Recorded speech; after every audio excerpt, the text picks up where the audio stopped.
handle a fair amount of coal. We handle a lot of grain on the line. We've been able to develop, in partnership with ADM and other grain haulers, a good working relationship where we've built the grain traffic up from approximately 600 cars in '89. We took over to 9,000 carloads last year, and we're looking forward to next year being even better. That is, of course, based on the fact that grain harvest stays steady, and we have the typical market reaction to the Russian grain sales and things like that. I think we're well positioned. We're on the river. We have barge traffic to the Gulf, where the grain ships leave from. We have a processor on our line. Archer Daniel Midland runs a processor in Peoria. So we've been able to focus our attention on selling traffic for the TP&W.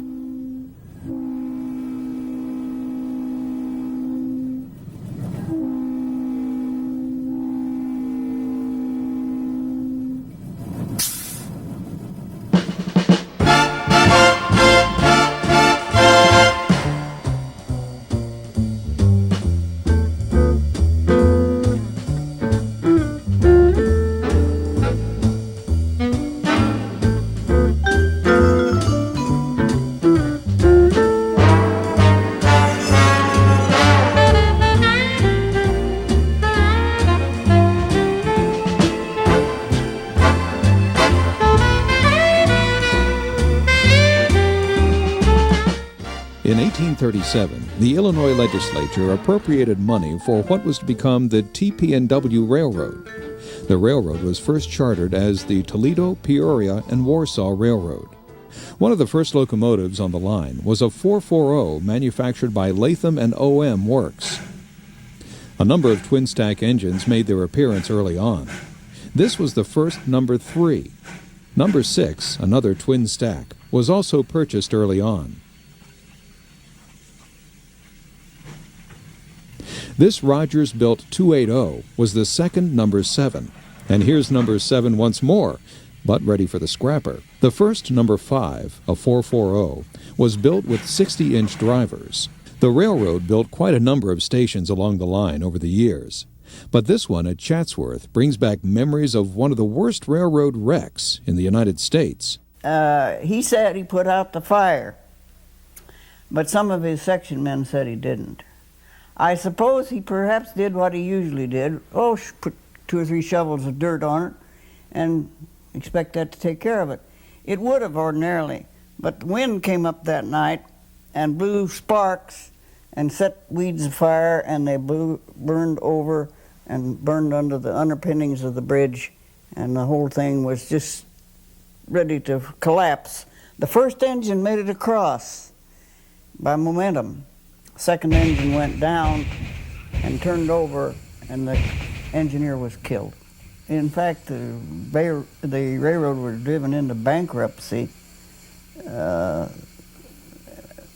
people got really rather small amounts. I think someplace I read it was an average of $600 person that was injured or killed, which is a minimal amount, but it was all the railroad could pay. But they went bankrupt in the process. At the time that I wrote this book, The Train That Never Arrived, I had the most, and I'm not bragging, but I had the most information of any living person, because I had interviewed, I had read every article that I could get my hands on. By 1928, the TP&W had well established itself in East Peoria. Construction continued on a roundhouse and turntable during these early years.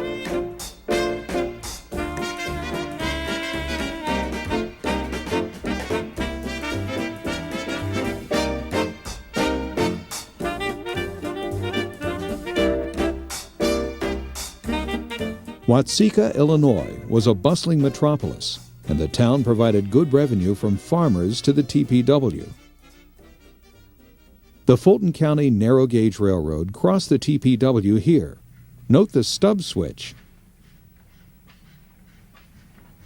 This 440 was the first number 11 built by Danforth. The second number 10 was built by Rogers in 1898 and lasted on the roster until the late 20s. Number 15 was built by Baldwin and purchased new by the TP&W. The lines of these consolidation-type locos were clean and established a precedence to the 80-class engines years later. The first of the 20-class engines had the Pennsylvania Railroad as their heritage. The 40 series Class H6 engines were built by Alco and were the first Mikados on the TP&W roster. Number 3 was also a 280. Number 40 steps across the bridge over the Illinois River. Here we see the 40 again. The 40 series engines were built in 1927. Number 42 poses at East Peoria for a fine sunlit photograph. The 43 was the last in the 40 class locos built for the TP&W. George P. McNair, the TP&W president, had been embattled with the railroad unions for some time. He began reducing wages and benefits and never lived up to his promise to restore those wages. The railroad was taken over by Uncle Sam. In the meantime, McNair tried to regain control. The Brotherhood of Locomotive Enginemen and Firemen strongly resisted McNair again taking control. Executive Order 9572 was issued by President Truman in June 1945, ordering the return of the railroad to McNair. McNair wrote Truman, explaining he was going to raise pay to TP&W employees, but he never did. McNair had previously been in hot water with the government back in 1942 and was the first one indicted for trying to scare employees to not vote union ways. Eventually, workers fearing for their jobs would not testify against McNair, and he was acquitted in the coercion charge.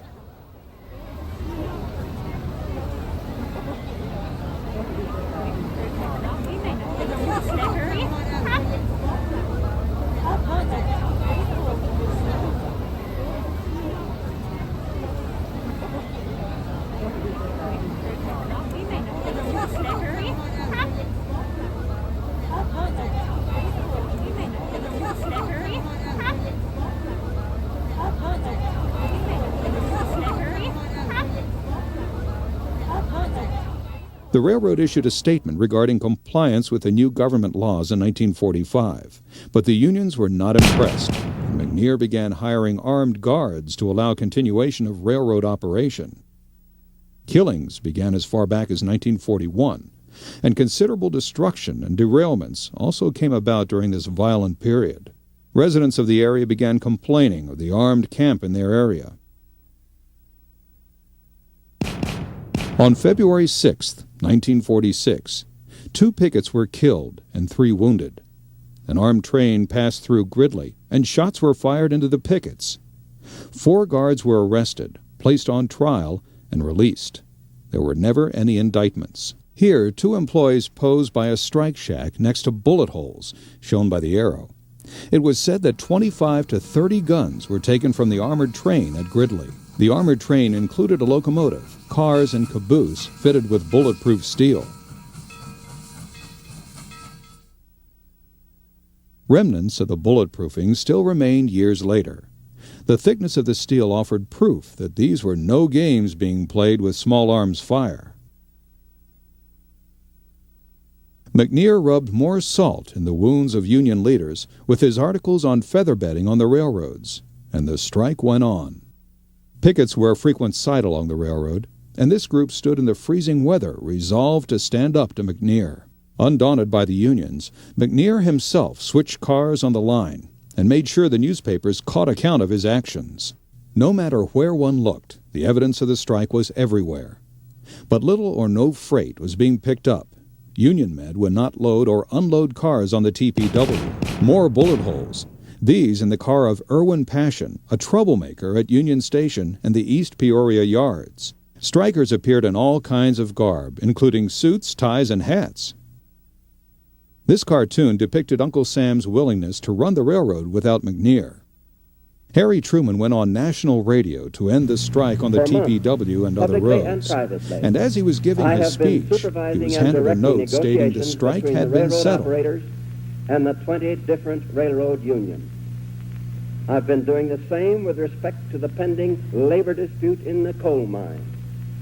Time and again, reporters rushed to their phones to turn in the story, almost like the old Hollywood movies.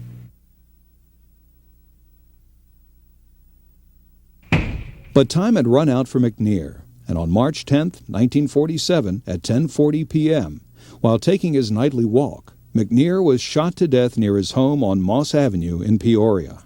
Thus ends one of the most bitter strikes in railroad recorded history.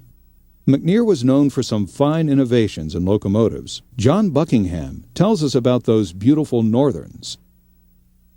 They never told me about when you built a fire in a steam engine that if you left a hole in the firebox, you didn't cover all the grates with the coal, well, you'd get a terrible rumble and all this, but they did brief me on make sure it had plenty of water in the boiler. You know, they briefed me on all that stuff, but they never. So the first one I lit was on engine 85. And of course, as soon as I lit it, it started rumbling and vibrating, so I ran to my supervisor, and everybody in the roundhouse seemed to knew what was wrong with it but myself. But this was, to me, it was quite shocking because, you know, I thought, you know, they told me you have to be careful with the water, and I thought, well, we've got a boiler that's going to go up, you know. So I went and told him, and he said, well, you've got a hole in the firebox. Then I went mostly to, we was taking the jackets off when we still had steam engines. That was a job, and then I helped the boilermakers lag the boilers. That was, and I helped drive stay bolts in the firebox. John also explained the problems he had with a tire on engine number 42. So I went out there with a machinist, and I'm thinking all the way out there, a tire slipping on a steam engine. You know. So what happened if they did much slippage? Well, that would heat up the rim, and then the shims, those were shims, and that wheel would work off the wheel. So we got out there, and I thought, well, how are we gonna, you know? So we drove shims in that, and then we sledgehammered the tire back over in place. In 1980, we had the 765. That was an engine from the Indiana that they were bringing down and having rides on, and I got an opportunity to work on that. And that was because then we were all diesel. And that was quite an experience because we still had some stuff left over from the old steam engine days, because the difference between steam engines and the diesel end of it, I found out that we made most of the stuff for the steam engines, and the diesels was like a parts department. Logos were always being changed over the years on the TP&W. Let's take a look at some of those logos that developed over the years.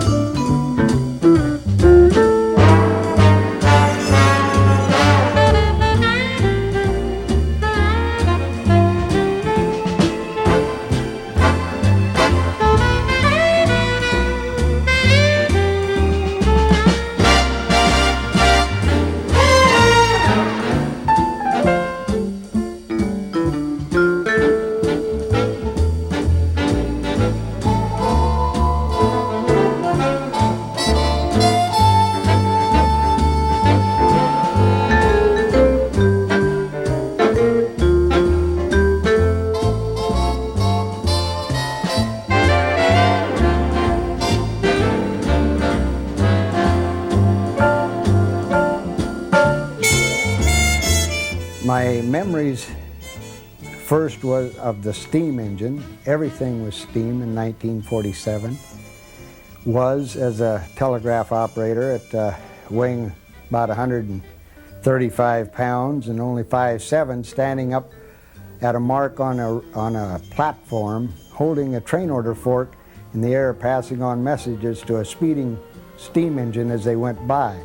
And this object that I have in my hand is referred to as a train order fork. Usually the one for the engine had a little longer handle, and this one that I have, I would imagine, was more suitable for the caboose. I mean, for the reaching.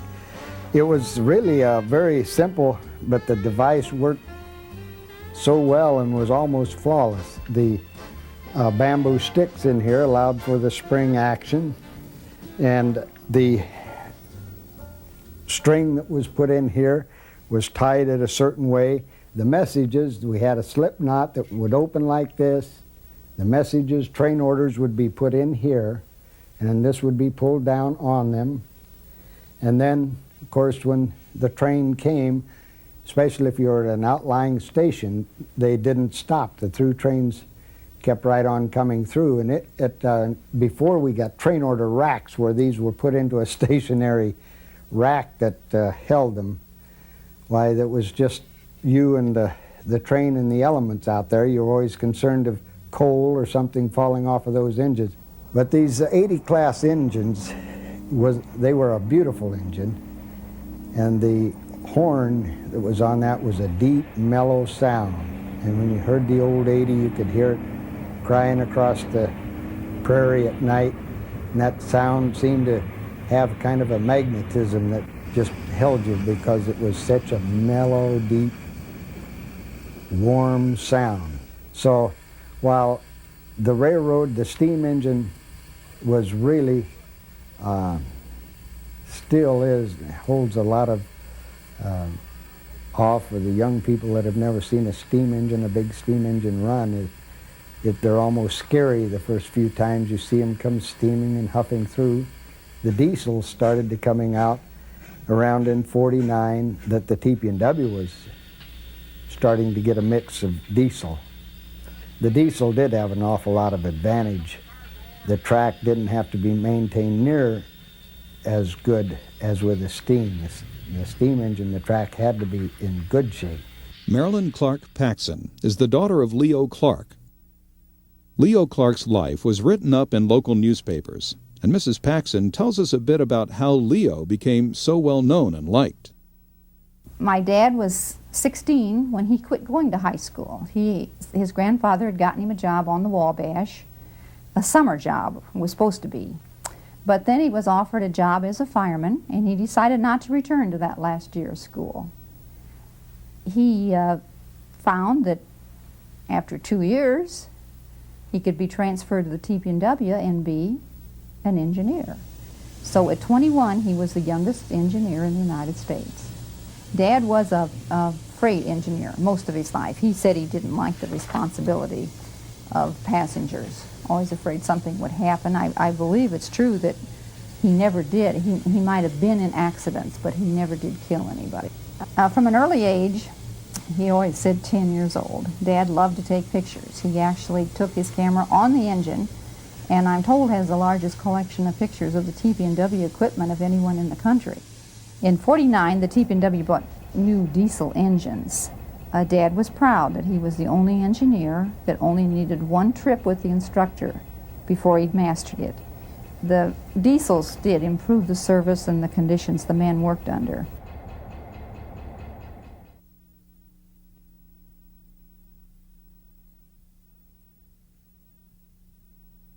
Photographer Hewlin Cross had some great tales to tell about TP&W passenger trains. And I recall the trains being, pulled, of course, by an American-type engine, a 440, and a baggage car and a passenger car, or perhaps two passenger cars, but that was the limit of what I saw. And quite often it was just a two-coach train, a baggage car and a passenger car. I remember in later years riding, not too many years later, riding over to La Hogue, and apparently they were pulling a Chicago and Alton coach, Chicago-bound, behind the TP&W train, which we left at Chenoa. The three of us had all obtained movie cameras. We got into movies, 8mm home movies at that time. And if you remember in the film, that engine is doing some switching down there, and it had a scale car coupled onto the front end, a small four-wheel car that I think they used to test scales with. It was a weighted car, and then it had a couple of other cars coupled onto it. Like most railroads, the TP&W had its share of wrecks and natural calamities. Here, two locos hit head-on, causing some significant damage to the front ends of each. Floods along the Illinois River caused a great deal of consternation for this locomotive crew. Steam locos need water, but not this much. But where are the tracks? And two more locos have an unplanned cornfield meet. Sometimes wrecks only created little problems, such as the re-railing of this reefer with a large crane. Other times, fatalities were involved. This engine struck a herd of cattle, derailed, and the fireman was killed. Earl Franks was a witness to one of the worst railroad explosions and wrecks on any railroad in the U.S. He describes the disaster at Crescent City. At that time, Crescent City was the first LP gas explosion, hazardous material explosion that railroads had experienced in this country. And very few people, if any, knew how to handle it. We had Chanute Field there, we had fire departments, and nobody really knew what to do with it. And so it was quite an experience, and we rebuilt the town. Our insurance company did, I should say. I think at that time it was $2 million, which was a lot of money back in 1970. Fire departments in the area were called when a number of propane tank cars derailed near downtown Crescent City on June 21st, 1970. This was the first propane tank car derailment in the U.S., and firefighters knew little about containing the fire. Most of the town had been evacuated once the fire and police departments assumed the worst. Those who remained were police, fire, and news people, including WCIA TV news photographer Vern Belt, who captured these amazing scenes. The first explosion sent debris from the tank cars rocketing into town, setting some buildings on fire and leveling others close to the derailment.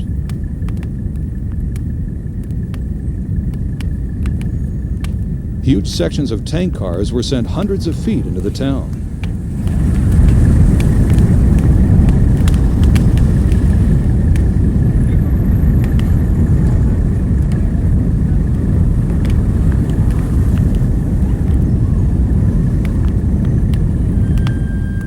Sections of tank cars were literally buried into the ground from the force of the initial explosions.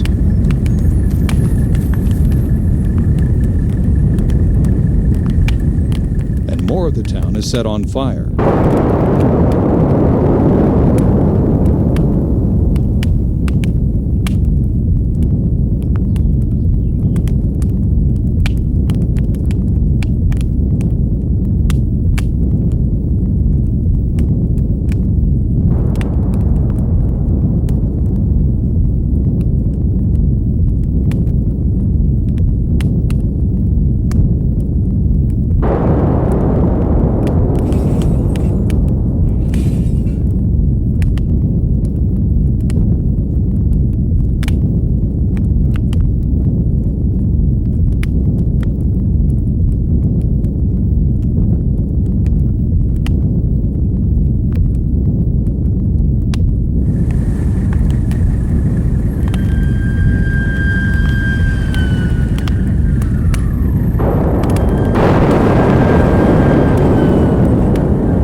The devastation appears similar to a nuclear bomb.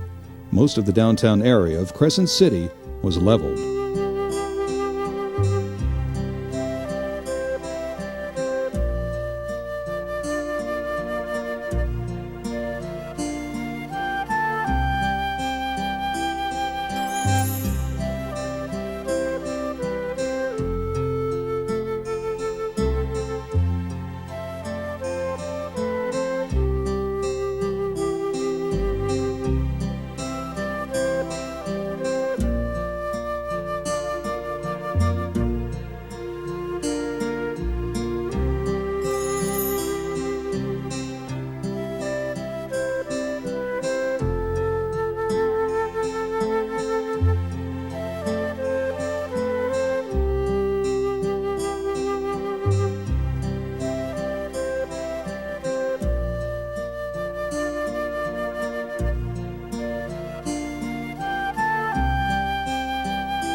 And then in July 1 of 1980, we had negotiated with all the unions, the ICG, and we started Amtrak from East Peoria to Chicago. Ran from East Peoria to Chenoa, onto the IC trackage and then into Union Station, Chicago, up in the morning and back at evening. And that lasted for 1 year, and then Amtrak pulled the train because of lack of ridership. Bill Langston was quite familiar with the long-forgotten practice of icing refrigerator cars. Well, the ice house was a beehive of activity because perishable freight was one of our big sellers as far as getting business from California to New York and the eastern markets. And we maintained good schedules, and when the trains came into the yard with the perishable freight, and those that needed icing had to be switched out, and it was mayhem for about 3 hours around that yard until everything was switched out, all the cars were iced and back in the train, and the air run, and the train would be on its way to the old Pennsylvania. But it was a busy place. It was very interesting, but we had quite an operation down there. It was well run, and the plant was maintained well. And I don't know of any ice plant anywhere that could ice cars and get them on the road as fast as the TP&W. We had a dog named Blackie, and he was just an old hobo of a dog. He was several varieties, and he was a good dog. If he liked you, you had no problems, but every once in a while he'd take a notion to just not like someone. One of the switchmen on the railroad couldn't seem to get along with Blackie either, and he would chase him around a little bit. Well, somebody finally said something about, well, if the switchman has to go, or Blackie, I think the switchman ought to go. True to form for most railroads, specialized equipment was constructed from existing engines. In this case, the TP&W had an A and a B unit, and the B unit would be down if the A unit were disabled. EMD said a B unit could not be rebuilt into an A unit, and the TP&W mechanics said baloney and went about proving EMD wrong. First, one end was cut down, exposing the frame. Then a skeleton framework was built up over the future nose end. Then followed the skin, expertly wrapped around the nose, followed by cab windows.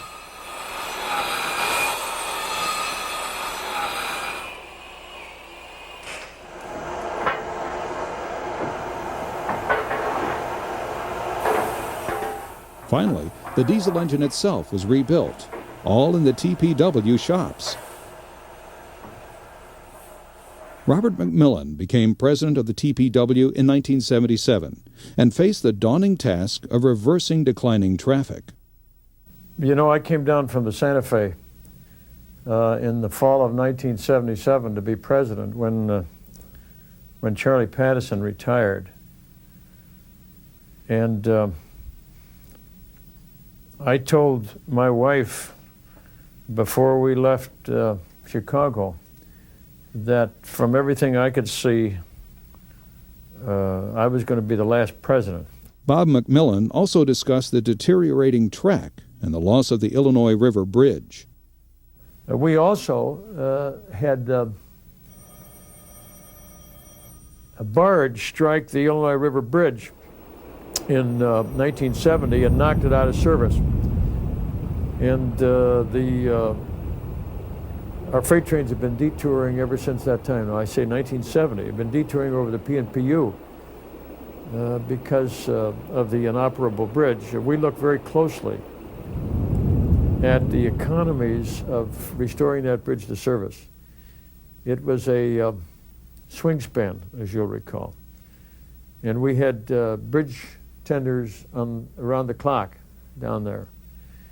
And it was obvious that short of building an entire new bridge, which was economically out of the question, that the only rational thing to do was to rebuild the structure as it had been, as a swing span. And we would still have had to staff it with bridge tenders around the clock, and the dollars just weren't there. One of the interesting things that we accomplished was the inauguration of Amtrak service on the TP&W in 1980. 1980, we'd been discussing the possibility of passenger train service between East Peoria and Chicago with the state of Illinois and Amtrak for some time. In fact, there had been people in the Peoria area actively encouraging Amtrak service, even back to my days on the Santa Fe. I remember being involved with those discussions at the time, because one of the proposals was to run passenger trains from the old Rock Island station site to Chicago, using the Rock Island at Chillicothe, and then getting up on the Santa Fe at Chillicothe and going into Chicago that way.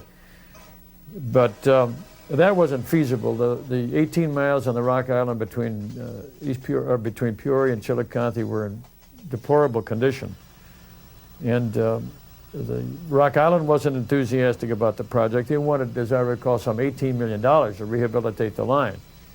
And I know that the Santa Fe wasn't excited about the idea, and it would have required the construction of an all-new connection in the southeast quadrant of the intersection of the two lines at Chillicothe. So when I came down here, while we started talking, because we would have been happy to, we were happy to have the train. I could see that it would be more jobs for TP&W trainer and engineman. It would be a public benefit, and I could also see that there were some other advantages to the TP&W. And specifically, we ended up having the state of Illinois fund the complete rehabilitation and reconstruction of the long siding at Kruger, and also the back lead over here at East Peoria. These were maintenance chores that were very important, and we just couldn't afford to have done. But the state did that because we needed this work done in anticipation of running an Amtrak train.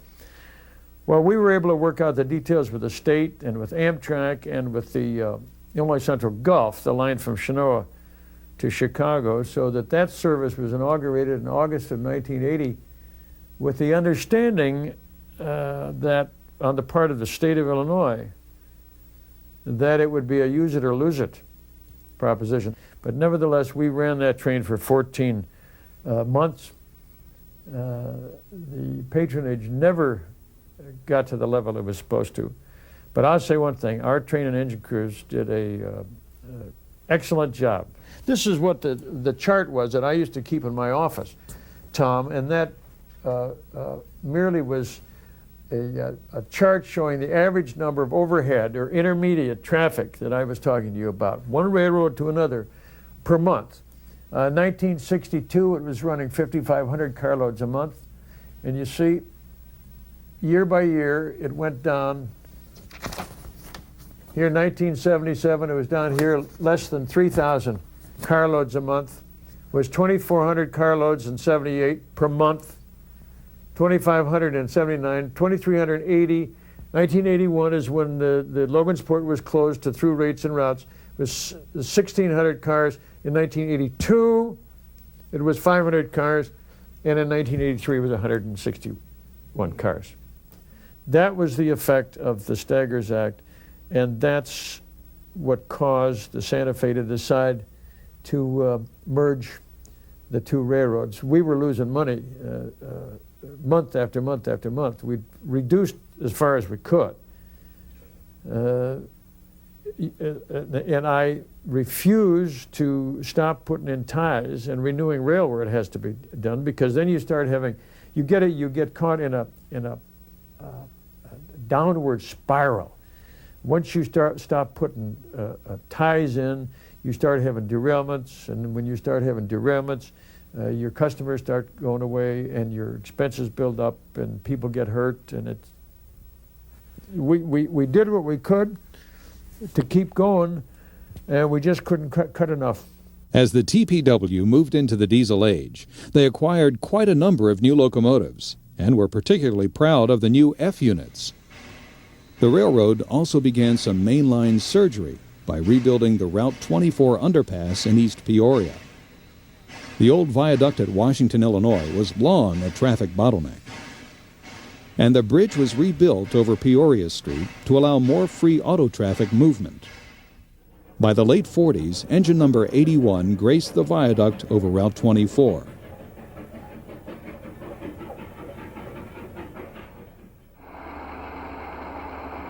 The TP&W jumped with all 4 feet into the diesel era, beginning with the F3 loco number 100.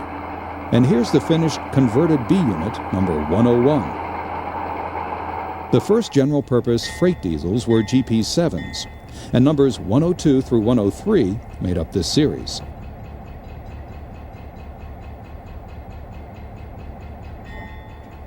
The TP&W developed quite a number of different paint schemes over the years, and here is the 103 in another garb.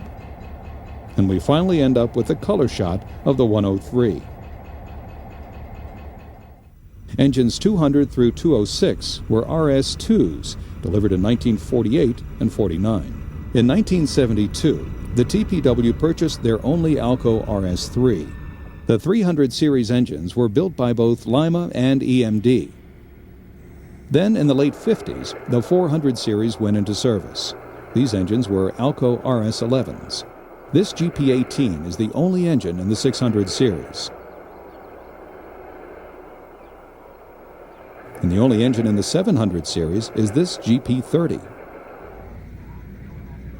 Alco trucks from RS2s were fitted under this GP35 900 series engine.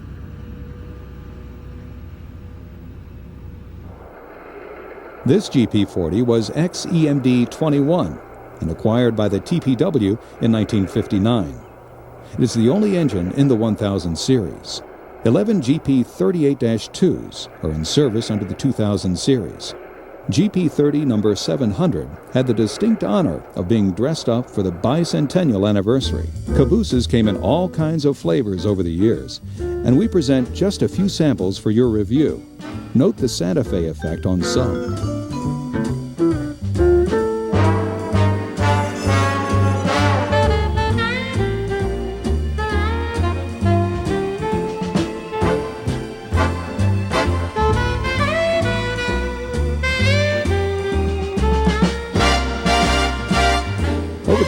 The TP&W built a number of stations, large and small. This one was located at Effner. At Hamilton, the train crew poses on the pilot of Engine 16. A Class 80 engine roars by the Eureka Station and grain elevator. This station was located at La Harpe.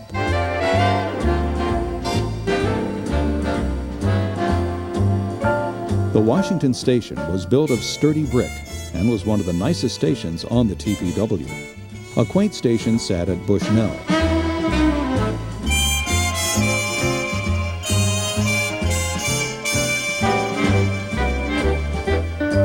The TP&W used the Peoria Union Station over the years.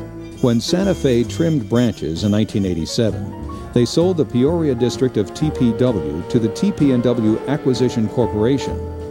Gordon Fuller was elected president under this new organization. TP&W has been mistreated under its past management, as far as I'm concerned. I'm speaking of the ownership by the Santa Fe. And I say mistreated, what I'm referring to is the fact that it was a division, a subdivision of a division, and it didn't get the kind of focus on marketing and sales that it needed to have.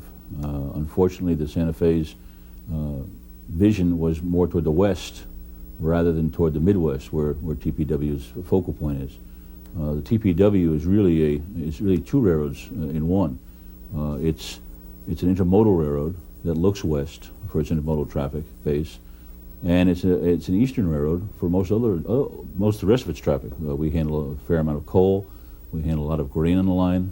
We've been able to develop, in partnership with ADM and other grain haulers, a good working relationship where we've built the grain traffic up from approximately 600 cars in '89 when we took over to 9,000 carloads last year, and we're looking forward to next year being even better. That is, of course, based on the fact that grain harvest stays steady, and we have the typical market reaction to the Russian grain sales and things like that. The TP&W's main operations are located at East Peoria.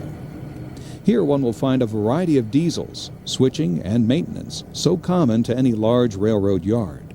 The engine ready track is located near the yard office.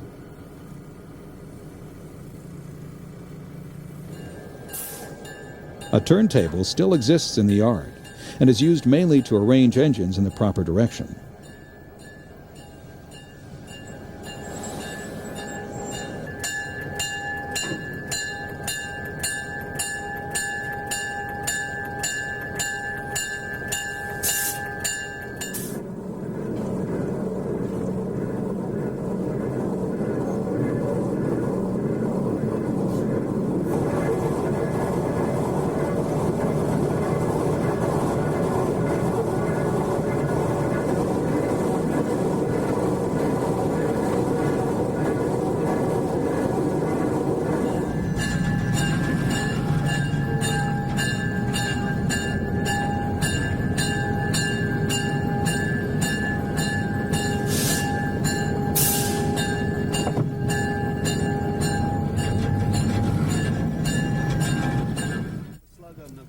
Near the yard office, we can also find the sanding and fueling facilities. Maintenance is a constant chore on any railroad, and here we see some trucks being degreased.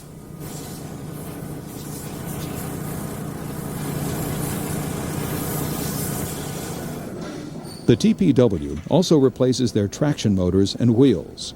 The dropping and removing of the traction set is quite an interesting operation.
The East Peoria Yard also hosts a small intermodal operation.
Also located at the yard is the dispatch office. Car and train operations are controlled from here.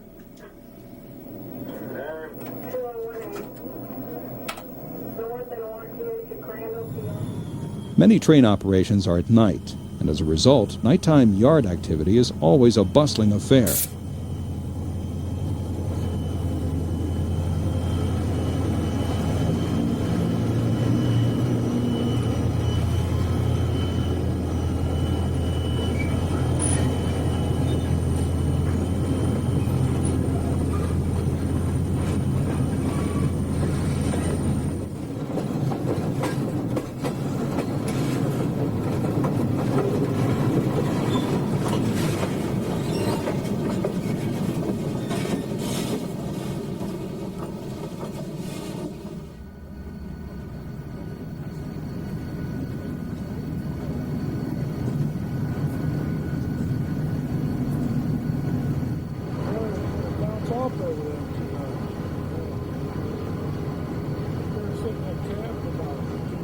Let's take a ride west from East Peoria across the Illinois River to Iowa Junction.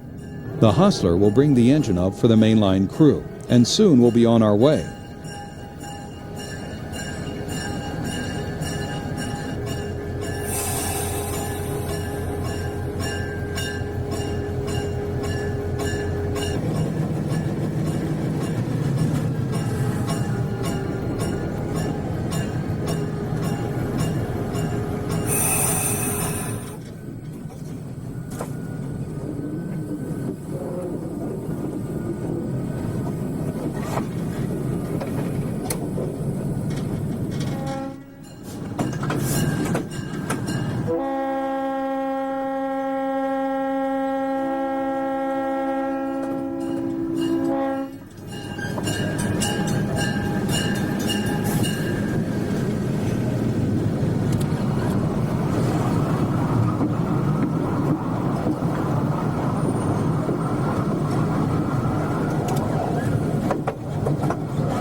The Chicago and Northwestern shares trackage over the Pekin and Peoria Union Bridge, which crosses the Illinois River.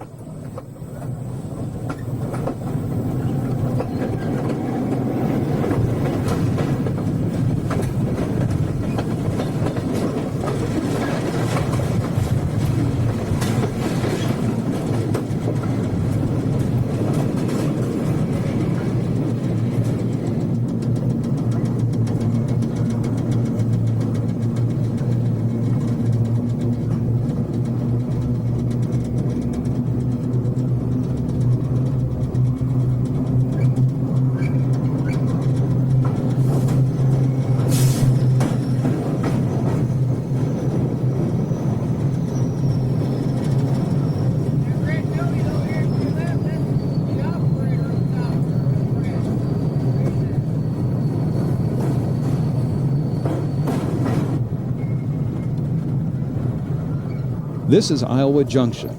We'll stay here for a while and wait for an eastbound local headed by 2008 as it meets westbound KCO-BY.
Heading east from the East Peoria Yard, we'll catch action all the way to Monticello, Indiana. We are at Washington, Illinois at the Route 24 overpass.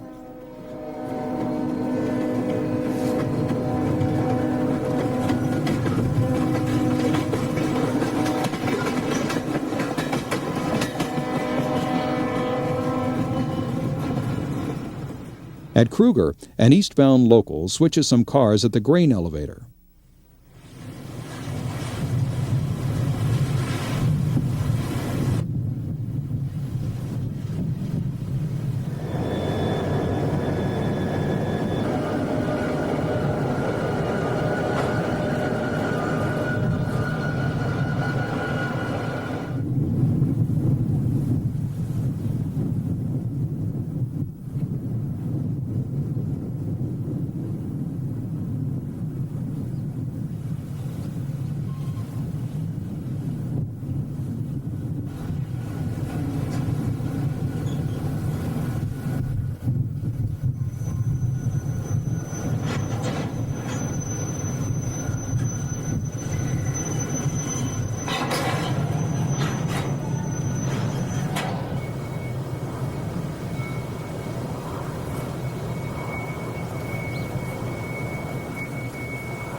At Eureka, we catch the same eastbound local.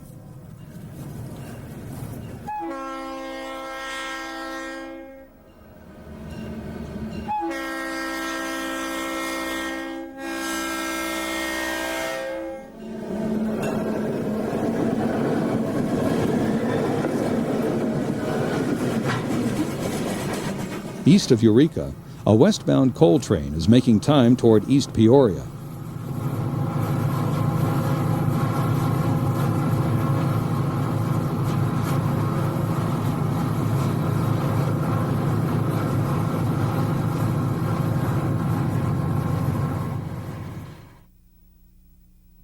West of El Paso, we catch a local heading westbound at Secor.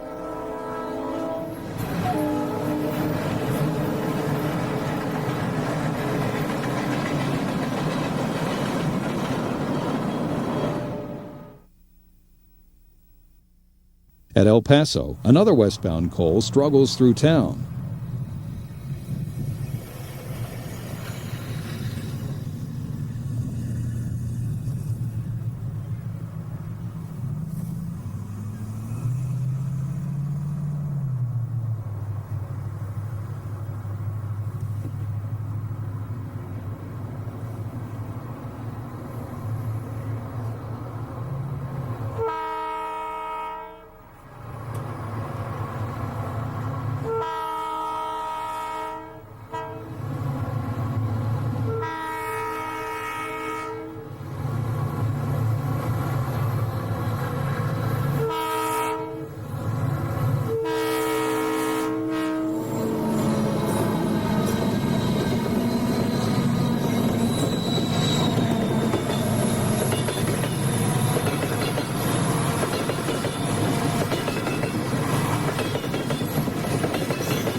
At Gridley, we caught the same train as it rushed through town earlier in the day.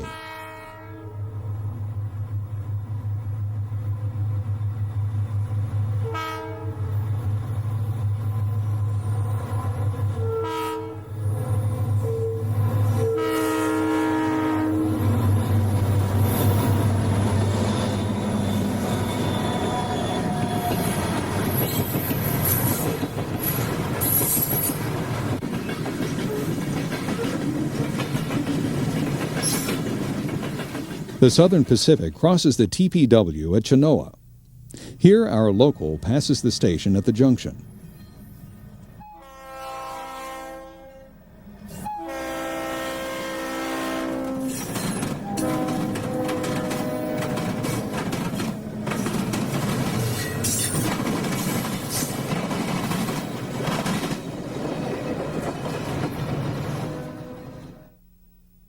At Fairbury, we climb aboard the cab for the rest of our run east to Monticello.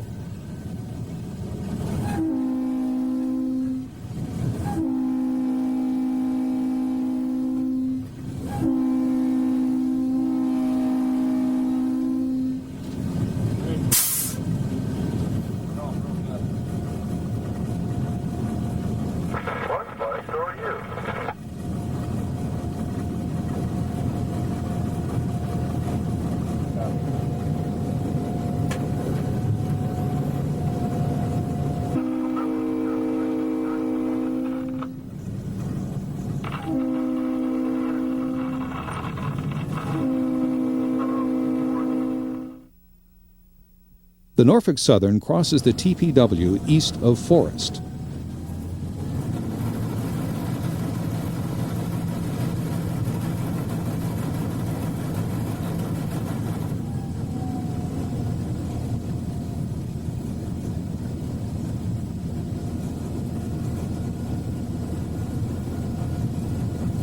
I'd like to see you guys get so busy to have the double track.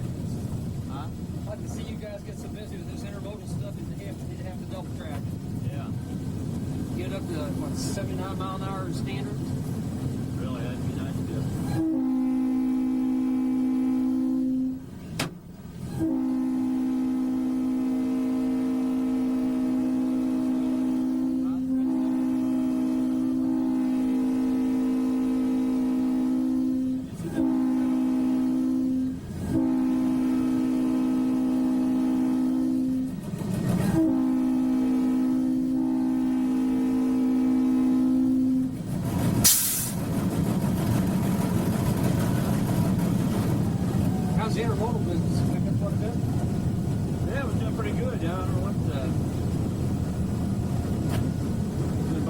It's picked up some.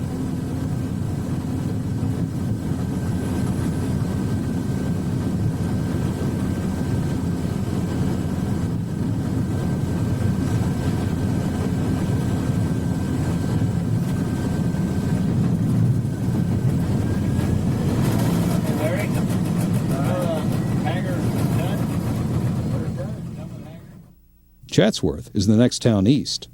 Here we'll catch that westbound coal we saw earlier.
At the east end of town, a historical marker has been placed near the highway commemorating the Chatsworth wreck of 1887.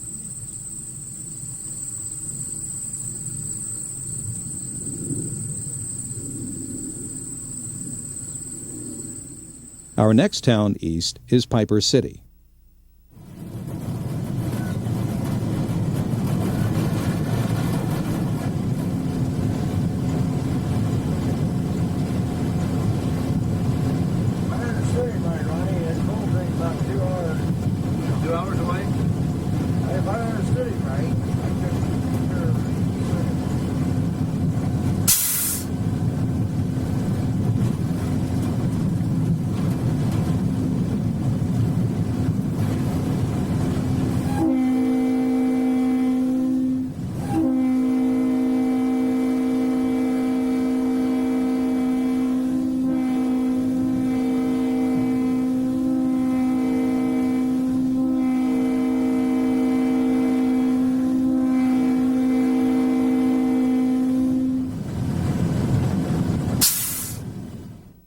The Illinois Central crosses the TP&W at Gilman. There's a fine old station located here as well. 3 or 4 hours, I see why, but you just don't run that much this way.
Diamond. Hold on, I got to get my man. We depart from the train just long enough to catch an IC train heading northbound across the Diamond.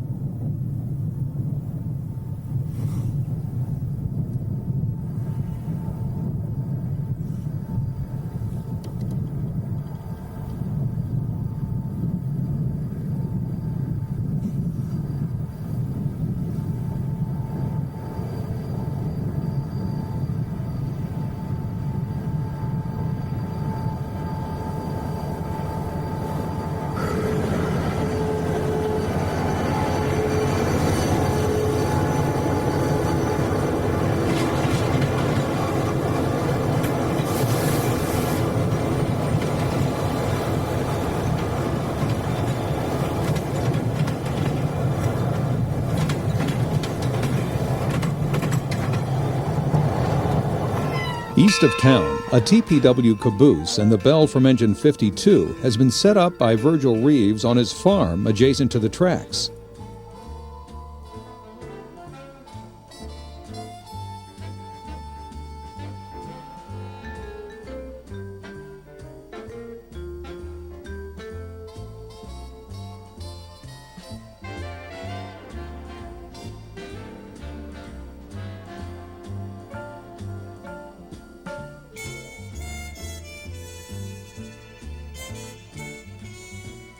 We also found a fine collection of old lanterns, models of TP&W engines, timetables, and prints displayed in the basement of John Bradle. Tom Finson could not help but admire the slow order lamp owned by Virgil Reeves.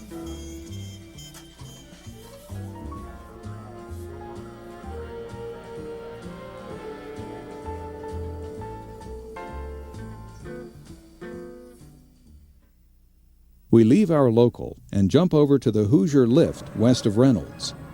Signs advertise the intermodal facility as you travel along Interstate 65.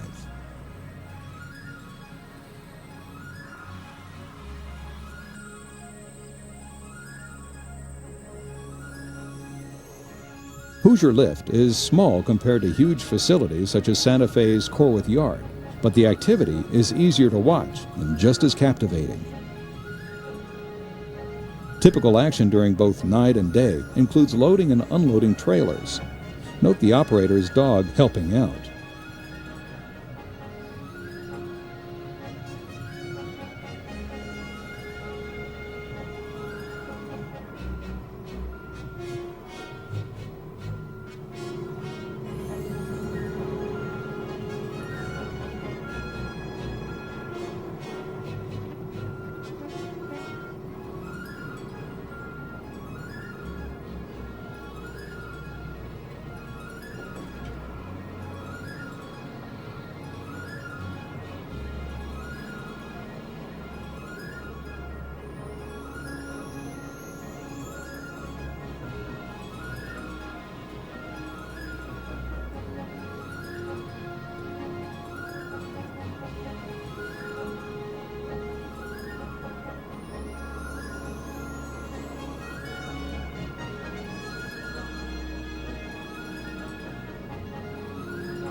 Videographer Steve Neff began capturing shots of the TP&W in the summer of 1992.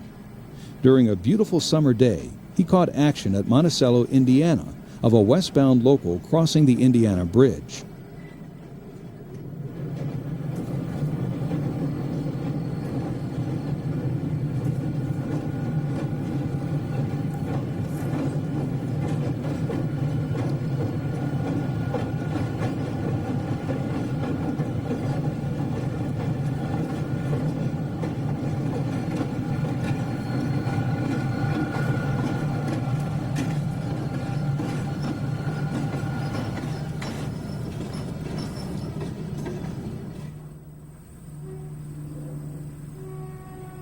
The local then crossed the CSX at Monticello.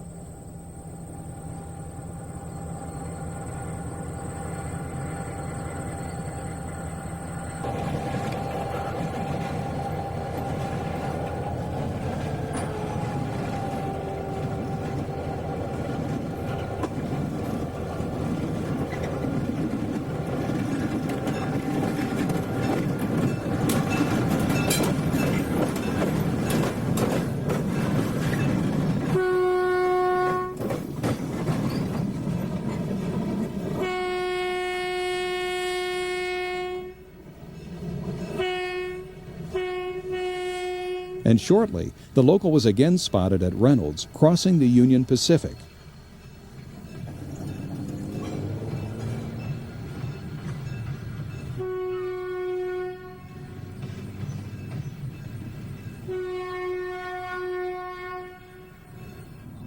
By the way, if you catch action at East Peoria, take a side trip to Morton, south of East Peoria, and locate the Farmdale Trestle. If you're lucky, you just might catch a train. President Fuller sums up the course of action for the future of the TP&W. We want to be the sort of the all-weather, short route, high-speed alternative to going through Chicago. And I believe some of those railroads are now looking at the congestion in Chicago again, especially winter months when the snow can get very difficult up there, and looking at TP&W to get them as a route around Chicago. This is nothing new, it's nothing special. Peoria was always one of the alternative gateway cities for the railroad industry. If you look back in the history of Peoria, my God, there were 15 or 20 railroads that came through here. And what we're trying to do is say Peoria Gateway is again the way to be. We can offer a service package that's tailored to the needs of the Class 1 railroads, tailored to the needs of the customers, and hopefully that's the way we can move forward.